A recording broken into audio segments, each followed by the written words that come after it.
Order. End of question time. Ministerial statement. Minister for Manpower.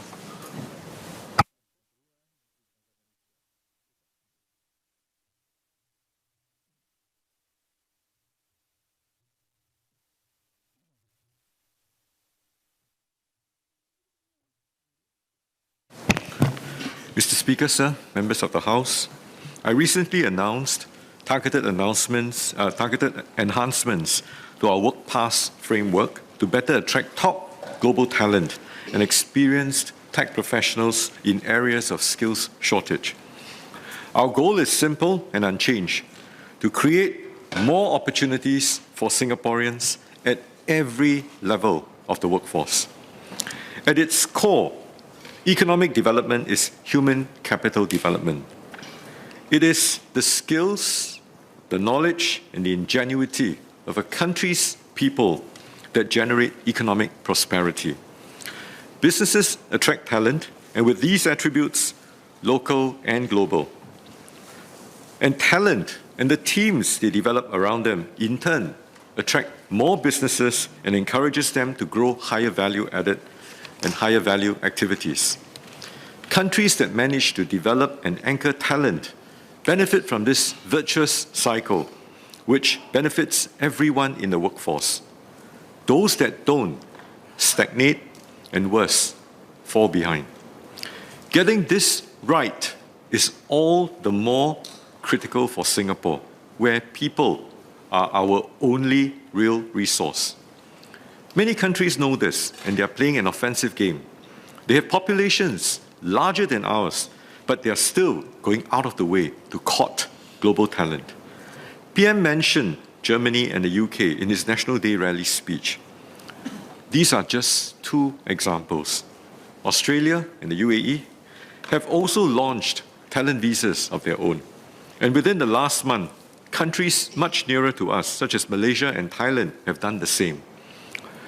I do not think that this is mere coincidence, that countries and even cities around the world have upped their game to attract global talent.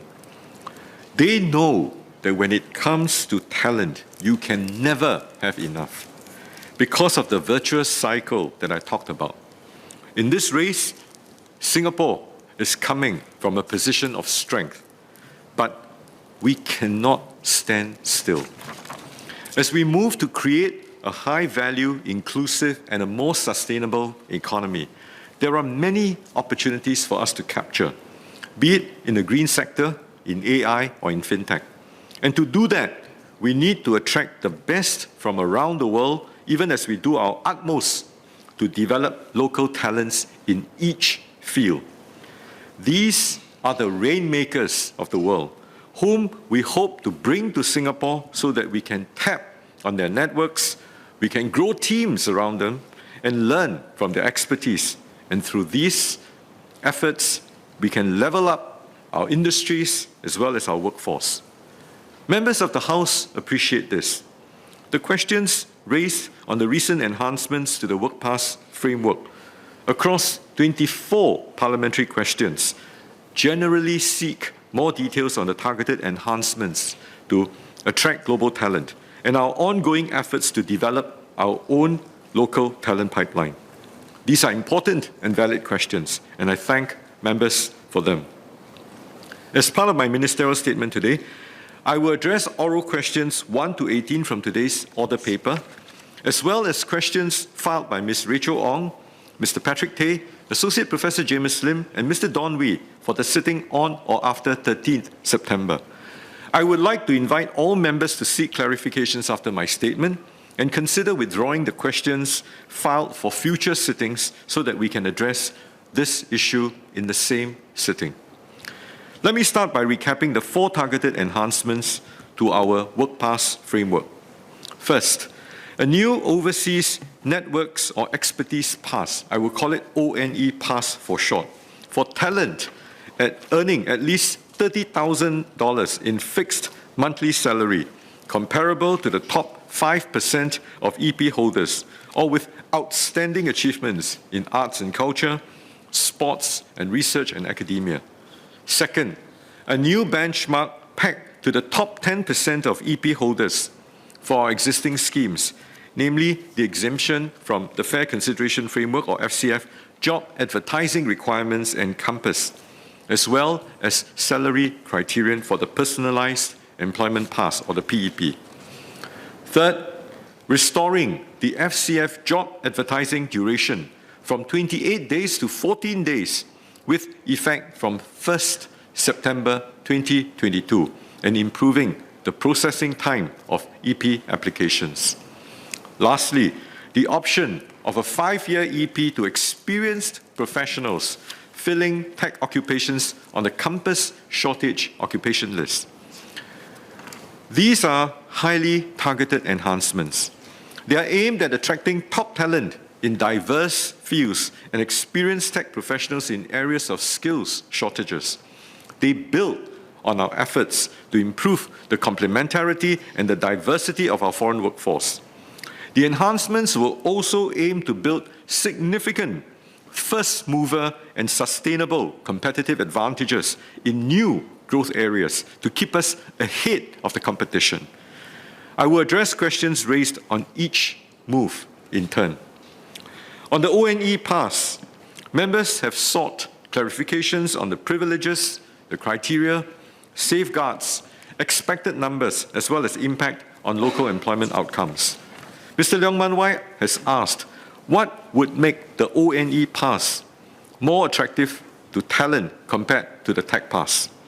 Similar to the Tech Pass, the ONE Pass is a personalized pass that allows the holder to concurrently start, operate, and work for multiple companies in Singapore at any one time. But compared to the Tech Pass, it is open to candidates from all sectors, and it's not limited to the tech sector alone. It has a longer duration of 5 years instead of 2 years. Spouses of the ONE Pass holders are also able to obtain a letter of consent, or LOC, to work. Now, in response to Associate Professor James Lim's question, we do not have restrictions on the occupations that the LOC holders can work in.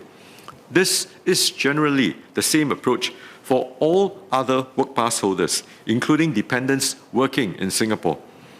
The longer duration of the pass, as well as the LOC for spouses, is meant to give top talent the additional assurance they need when deciding whether to come to Singapore. And businesses tell us that these are key factors that top talents consider before deciding where to go. Some members asked why dependents of the ONE Pass holders are able to work on an LOC instead of being assessed based on their own merits. Today, dependents of EP holders are eligible to work in Singapore if they obtain a work pass. We stopped issuing LOCs to dependents, not because we did not want them to work here, but because it made sense to hold them to a similar bar as all other foreigners. This policy remains unchanged. But when we are talking about top talent, we must be mindful of how global, how mobile they are, and how stiff the competition is for them. Many other jurisdictions, including Hong Kong, the UAE, and the UK, offer work privileges for dependents. When people make major relocation decisions, it is usually a family decision. Without certainty for the spouse, these talents may choose to go elsewhere. In terms of numbers, it is not that material. Of the top 5% of existing EP holders that might qualify for the ONE Pass as a proxy, only a small minority have spouses who are working. But in terms of the signal that we're giving to top talent, it is absolutely material and absolutely needle-moving. Turning to the criteria for the ONE Pass, Mr. Muhammad Fahmi and Mr. Pritam Singh have asked for more details on the criteria for talent with outstanding achievements who do not need to meet the salary criterion of $30,000. In gist, we're looking at individuals who have demonstrated exceptionally high levels of achievements in the fields of arts, sports, science, and academia, who can help us push new frontiers, draw in greater investments and interest to grow our local ecosystem, and most importantly, create a very diverse range of opportunities for Singaporeans.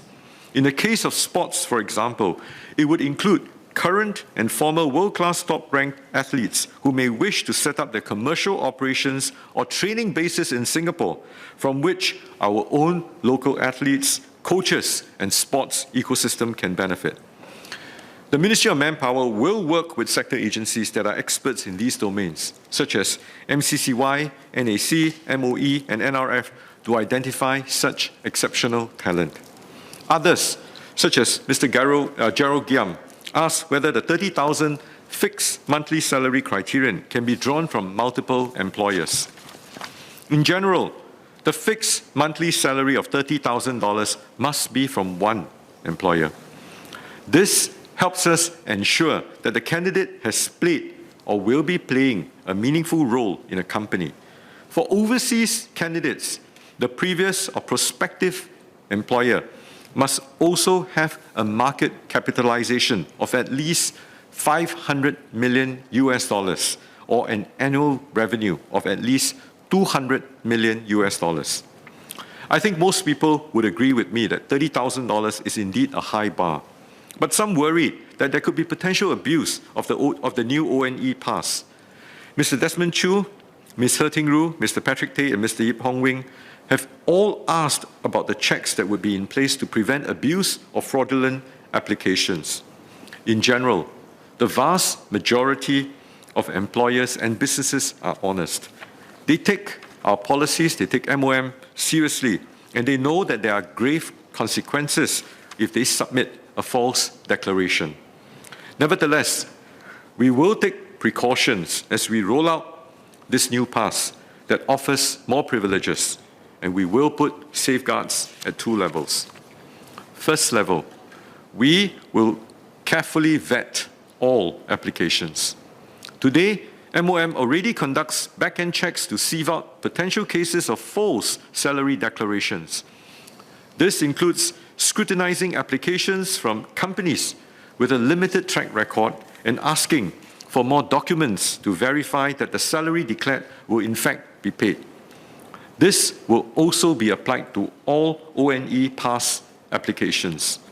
For those seeking to convert from an existing employment pass, we will scrutinize their personal income tax filings with IRAS to ensure that they are consistent with their applications.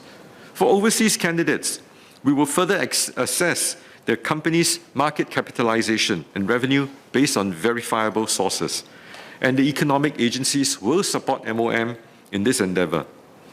Second level, we will engage the pass holders during their time in Singapore so that we will be up to date with their professional activities and annual income.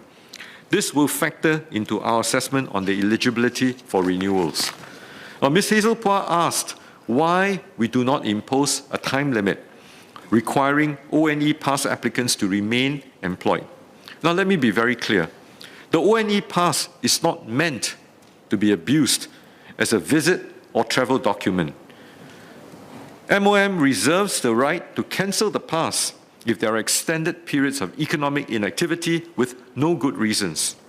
Having said that, we are bringing in these talent and giving them flexibilities because we want to encourage them to take risks, to explore new frontiers, and to make a big impact to benefit Singapore. It is important to allow them some runway, some ramp-up period for that to happen, and not be too quick to jump to the conclusion that they are not contributing. Members have asked, how many individuals are we expecting to qualify for the pass? This pass is meant for talent that is comparable to the top 5% of our EP holders, which means that the salary criterion is based on the 95th percentile of EP wages. To give a sense of the numbers, 5% today of our EP holders would be around 8,000. But the focus is really not on the numbers, because our focus is on quality rather than quantity. Mr. Fahmi, Mr. Singh, and Ms. He have also asked whether we will be setting a quota on the number of ONE pass holders. We are not setting a quota. And the reason is this: if we accept that there is never enough of top talent to go round the world, then it does not make sense for us to limit the amount of talent we are bringing in. If we impose a quota, we are essentially putting a hard limit on how strongly we can compete at the high end of the global economy. This ultimately hurts Singaporeans, who will then have fewer opportunities. This is the same reason why we do not impose a quota for EPs, but focus instead on setting a high-quality bar. Given that the ONE pass has an even higher quality bar than an EP, it would not be wise for us to apply a quota here. However, members would know that we are talking about the top of the pyramid of talent. Given the highly selective nature of the scheme, there is no risk of a deluge of people coming in through the ONE pass. There are naturally questions on how the pass would benefit Singaporeans and what the expected impact on local employment is going to be. Mr. Liang Eng Hua, Mr. Ang Wei Nen have asked this. Associate Professor James Lim have also asked how meaningful contributions and the success of the ONE pass will be measured. As I mentioned earlier, we will engage all pass holders. This will allow us to better gauge if they have been contributing in meaningful ways. Even so, the relationship between talent, innovation, and economic growth is more than a simple linear one. The contributions of talented individuals goes beyond a set of key performance indices or KPIs. Limiting and reducing it to that risks constraining us to a yardstick or to a measurement and missing the forest for the trees.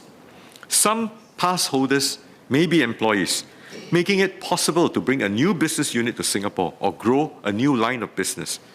Others may set up companies of their own, generating employment as well as supporting their network of business partners who can also provide good jobs. Yet, others may be here to teach, to advise, or consult for local enterprises, sharing their expertise with Singaporean business owners and professionals. Like any portfolio, the contribution of each pass holder can vary. Indeed, not all may succeed in the first instance, because such is the nature of risk-taking. What matters is the sum of parts and how well the whole and the entire portfolio performs. We are building a rich network of markets, people, and ideas that over time will show up in the dynamism of our economy. And if, at the macro level, local job creation remains strong, unemployment low, real income growth sustained, and if, amongst our people, there's always a sense of hope and of opportunities, then I think we would have succeeded. Our local SMEs will benefit from this too. Mr. Donwy asked how these enhancements to our work pass framework would help our SMEs. SMEs are the backbone of our economy. They too will be able to benefit from the recent enhancements. Mr. Lennon Tan, the president of the Singapore Manufacturing Federation, agrees. In an interview with Channel 8 News, he mentioned that SMEs can now benefit from the expertise of these talent and professionals as they are not tied to just one employer.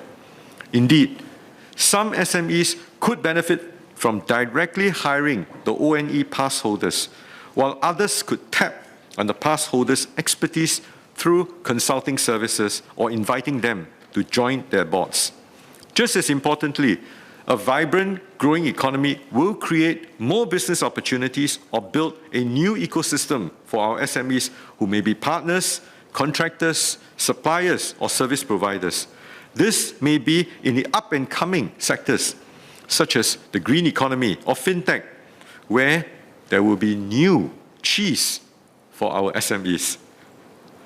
Moving on to the new benchmark for existing schemes. including the exemption from the Fair Consideration Framework or FCF job advertising requirement encompass. Let me clarify that this is not a relaxation of our policies. By setting the benchmark at the top 10% of EP holders, the threshold for exemption is in fact increased from $20,000 to $22,500.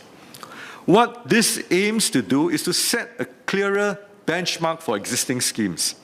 This will give our businesses predictability on future updates and to ensure that our mainstream framework continues to cover the vast majority of EP applications, even as wages move up. Mr. Singh has asked for the rationale of exempting the top 10% of EP holders from the FCF job advertising criteria encompass. The top 10% of EP holders consists mostly of senior management and senior professionals. For such roles, companies would already have a stringent selection process to hire the right candidate. Given the impact these individuals would have on their business, it is also more likely that headhunters or search firms will play a role to fill these jobs. And it is not typical for these roles to be filled by advertising on job portals like mycareersfuture.sg alone. Individuals filling these roles would also have no problems passing the compass criteria given their caliber. Providing this exemption is therefore not a major concession on our part. However, what it does is it helps us to send the right signal to global companies on our open list by giving them greater certainty that they are able to hire their key personnel, which will make a difference in their confidence to operate here. These global companies are a key driver in creating good jobs for locals, including opportunities for them to take on higher level positions. Many locals have taken on these opportunities, and as I will share more later, we will continue to invest heavily in developing our own local talent so that they can compete strongly at all and every level. Besides attracting top talent, we also want to make sure that a broad base of businesses can access complementary foreign workers, especially in areas of skills shortages. On that note, let me touch on the adjustment to the FCF job advertising duration, which applies to all EP and SPAS applications. Mr. Patrick Tay has asked whether shortening it to 14 days will remove the need for employers to exhaust all avenues to hire local PMEs before they turn to foreign PMEs. Mr. Louis Chua and Mr. Ang Wei Neng have asked for more data to understand the efficacy of the FCF job advertising requirement. Let me address the intent of the questions by explaining the considerations behind our latest move. It is important for us to look at the context of when and why we increased the FCF job advertising duration to 28 days. When the FCF job advertising requirement was first introduced in 2014, the duration was set at 14 days. Based on data from mycareerfutures.sg, the vast majority of applications are submitted within the first 2 weeks of a job posting, so within a fortnight. Thereafter, responses fall off significantly. So 14 days was an optimal balance between giving job seekers time to look for a job and making sure that companies could fill their vacancies in response to pressing business needs. During COVID, we extended the FCF job advertising duration to 28 days because of the unprecedented slack in the labor market. The ratio of job vacancies to unemployed persons reached a low of 0.55 in June 2020, in the thick of COVID-19. There were more job seekers than there were job openings.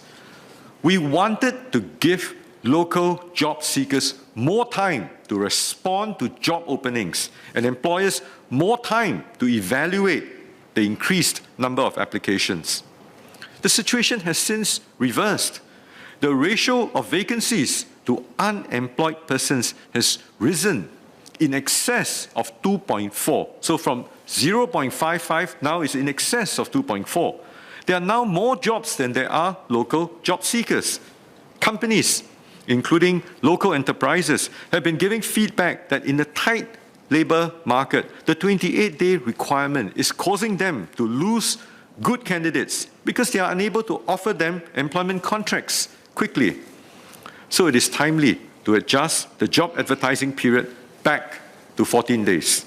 But, members of the House, make no mistake, employers are still expected to fairly consider all applicants who apply within this window. This remains unchanged, and our employers understand this.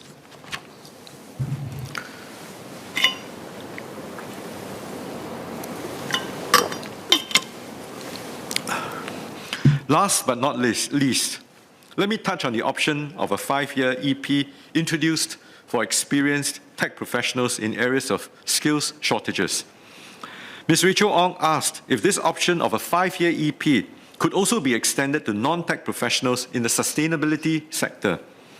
For the time being, we have limited the option of a 5-year EP to tech roles, for which there's an acute shortage of talent globally. But that's not to say that other sectors cannot benefit. Almost all sectors require tech talent to drive transformation. This includes the financial services and manufacturing industries, as well as up-and-coming sustainability sectors. Ms. Ong, we are watching the sustainability space closely. I'm sorry, Mr. Speaker, sir. We are watching the sustainability space closely as it develops, and we will refine our policies where needed. I would now like to spend some time to talk about our efforts to develop our local workforce, and in particular, our local leadership pipeline. Our policies to attract global talent are also meant to accelerate the development of our own local talent pool. We have designed our foreign workforce policies to incentivize companies to develop a strong local workforce. Compass, for instance, takes into account a firm's local PMET share when evaluating its EP applications. And we will complement this with investments in our local workers to help them succeed. The ITMs, the Industry Transformation Maps, mapped out growth plans for 23 sectors across the economy. For each of these sectors, we have identified in-demand jobs and developed jobs and skill strategies to build up the local talent pipeline for these jobs. We have also launched our JTMs, the Jobs Transformation Maps, to provide job-level insights on the impact of technology on the industry and workforce.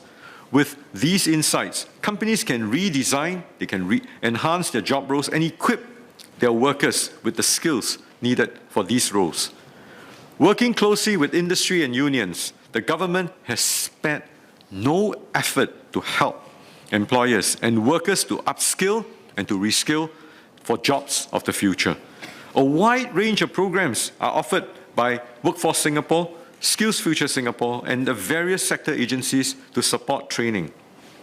I echo Mr. Desmond Chu, Mr. Patrick Tay, and Mr. Lim Biao Chuan's views on the importance of building up our local bench strength when it comes to top leadership positions. One key priority is increasing the global and regional exposure of our local talent so that they can take up leadership positions in global firms. Mr. Tan Wen-Yuan is an example of a Singaporean who has ventured abroad to gain valuable experience. He started his first overseas stint as managing director of McDonald's Taiwan. He then became the CEO of Walmart China, where he led a team of 100,000 associates responsible for over $10 billion in annual revenues. Now, he's back in Singapore as CEO of PepsiCo APAC, helming the global firm's operations across Asia Pacific, Australia, China, and New Zealand. We need more Singaporeans to do the same. Our agencies have good programs to support this. For instance, MAS has the Asian Financial Leader Scheme that co-funds and sends promising Singaporeans in the financial sector on leadership programs. Other similar schemes include the Skills Future Leadership Development Initiative, and Enterprise Singapore's Global Ready Talent Program. At budget this year, I also announced a new Singapore Global Executive Program that will help local enterprises build a pipeline of young local talent with potential to take on regional or global leadership positions. Leadership development must fundamentally be driven by our businesses. The business community is also doing its part to nurture promising Singaporeans. The SBF, the Singapore Business Federation, has taken the lead to form an Alliance for Action, an AFA, on business leadership development. This AFA brings together businesses and local leaders to look into ways to cultivate conducive conditions for Singapore talent to strengthen regional exposure and assume key leadership roles in enterprises. The AFA will also draw upon the diverse experiences from business and academia to help Singaporeans broaden their networks and learn about progressive leadership practices. And I look forward to the ideas and the initiatives that the AFA will propose. Ms. Richo Ong asked about skills transfer as a way to build up local expertise. Today, companies have programs to get more experienced employees, foreign or local, to transfer skills to less experienced employees. It is in their interest to do so for business resilience and sustainability. They can also tap on various government programs, including Skills Future, the Enterprise Development Grant, and the Capability Transfer Program. And at budget this year, DPM Lawrence Wong, our Minister for Finance, also announced that $70 million has been set aside for the NTUC Company Training Committee grant, CTC grant. And companies that set up CTCs can tap on this grant for their business and their workforce transformation projects. Associate Professor Lim has asked whether we can codify training and skills transfer requirements into law. Some members have previously raised the idea of time-limited EPs as a way of ensuring skills transfer. I would caution against too deterministic an approach. Skills transfer is but one way that foreign manpower can contribute to Singapore and create opportunities for Singaporeans. In some ways, foreign manpower helps to make up the gap between demand and supply. Some of these gaps continue to persist due to local and global trends. For instance, the global lack of digital talent. Skills transfer is another way they can make a meaningful contribution, though this can take many forms. And in some cases, it would be to train up a local to take on their role. But in others, it can be to bring in expertise in a new area to provide leadership and to level up many more in Singapore. At the end of the day, skills transfer is not a simple or linear process. It would be impossible to come up with a single rule on how long it should take for skills to be transferred from one person to another, or how much skills to transfer for that matter. So our approach is not to set a mandatory requirement for skills transfer, but rather to put in place the right ecosystem of policies that incentivizes businesses to select complementary foreign workers while building up a strong Singaporean core. This includes keeping a tight labour market through regular updates to our work pass criteria, alongside significant investments to help our workforce upskill and reskill. Mr. Speaker, sir, may I say a few words in Mandarin? 人力部上个月宣布了几项关于工作准证框架的调整以及新措施，包括将在明年1月推出的顶级专才准证。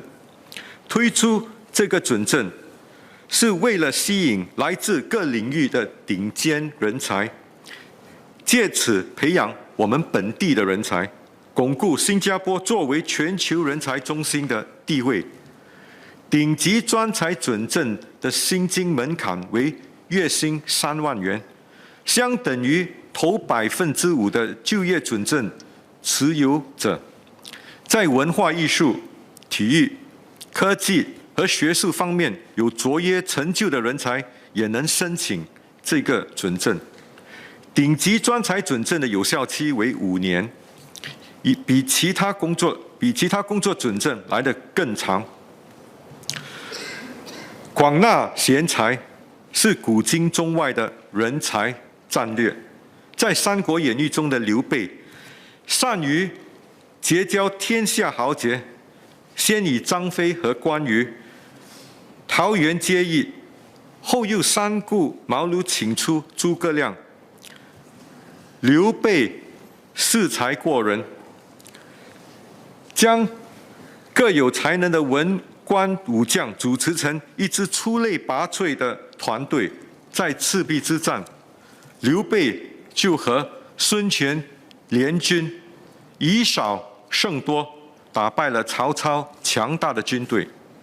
我要强调的是，新加坡是个弹丸小国，人才是我们唯一的宝贵资源。作为举足轻重的区域枢纽，新加坡一向来都欢迎来自不同国家和背景的优秀人才来创业创新。更何况后官并时代的全球人才竞争日渐激烈，我们需要把握良好的时机，招募世界顶级的人才来到新加坡大展拳脚，加强我们的国际竞争优势，促进经济持续发展。与此同时，政府会投入更多资源来培养现有和新一代的本地人才。我们推行各种计划，支持本地人才提升技能，累积更多海外经验，以便日后担任领导职位。如果我们要在国际舞台上占有一席之地，就必须采取双管齐下的策略。一方面接纳来自各国的顶级专才，另一方面继续培养和支持本地人才。通过与国际顶尖人才交流和互相切磋，本地人才能汲取他们的专业知识，建立更广泛的人际网络，一同为其他国人创造更多、更丰富的就业良机。如此一来，我们国家能继续繁荣昌盛，国人也能分享经济蓬勃增长的丰厚果实。Members of the House, I've gone at great lengths to explain the targeted nature of our recent work pass enhancements, the safeguards we will put in place, and our efforts to ensure that our locals can compete fairly and strongly. But let us not forget, and let us never forget what our goal is, and that is ultimately to create opportunities for Singaporeans to grow within and to benefit from. We do not live in a zero-sum world. Attracting and anchoring global talent in Singapore does not mean less opportunities for locals. And indeed, we have grown opportunities tremendously. At the start of the 1970s, our GDP was 20 billion. The opportunities for Singaporeans then were much more limited in terms of the sectors and occupations that they could work in. I mentioned before that our economy has now grown to 454 billion. Singaporeans can pursue a wide range of careers and with vastly higher salaries. This is only possible because we have adopted a global mindset. We have welcomed global companies and global talent to our shores. Many Singaporeans are working in or with these global companies alongside global talent. And the same companies often post Singaporeans abroad, giving them opportunity to develop new networks and deeper experiences. Singapore cannot be playing a defensive game when it comes to talent. The better we are at attracting and retaining the best talent, local and global, the higher the chances of securing our economic future and to continually be able to generate good jobs for all Singaporeans. Conversely, if we don't do this well, and we cede competitiveness to other jurisdictions, we may not even be able to hang on to our best Singaporean talent. The enhancements to our work pass framework are our offensives on global talent. Ms. He hit the nail on the head when she asked about the marketing and promotional efforts we will be putting in place. Indeed, the ONE pass is just a vehicle. We will need targeted marketing and promotional efforts to get to our desired destination and to pick up the right talent with the skill sets, with the networks, and with the expertise to contribute to Singapore. Our sector agencies are identifying high-quality individuals to proactively engage. We will be leveraging existing networks, such as EDB's overseas offices, to reach out to the right global talent. In the last 2 weeks, I've been speaking to various parties. The feedback thus far has been positive. Businesses have been very supportive of these moves, as it will help them to attract and retain talent in Singapore. Locals understand these moves are targeted at the top and will create more economic opportunities. For those who are concerned with fraud and with abuse, I hope my clarifications today can assure them that safeguards will be put in place. The international community is buzzing. There is a sense that Singapore is finally emerging from the shadow of COVID and that we can all work together in this next phase of growth. We have taken an important step to make talent all over the world sit up, pay attention, and think seriously about coming to Singapore. MOM and economic agencies will continue to put in place processes to ensure the schemes are implemented well, to monitor the outcomes and review the parameters as we go along. But it cannot be just about government policies and compliance with rules and thresholds. Businesses must continue to play their part to uphold fair hiring practices and promote an inclusive culture and develop, most importantly, the Singaporean core in their organizations and complement it with a diverse foreign workforce. The global talent we attract must share knowledge and provide opportunities for others, including their local colleagues and outside of the workplace, to seek to understand and respect the norms in our society. And us locals ourselves should keep upgrading our skills and be willing to go on international stints. We should also help newcomers integrate into our society. And all of us must constantly look for possibilities of what we can create together. When we bring our diverse skills and expertise to work as one, let us together build a vibrant Singapore that is always looking to new horizons, always daring to reinvent herself, and brimming with opportunities for our fellow Singaporeans. Thank you very much.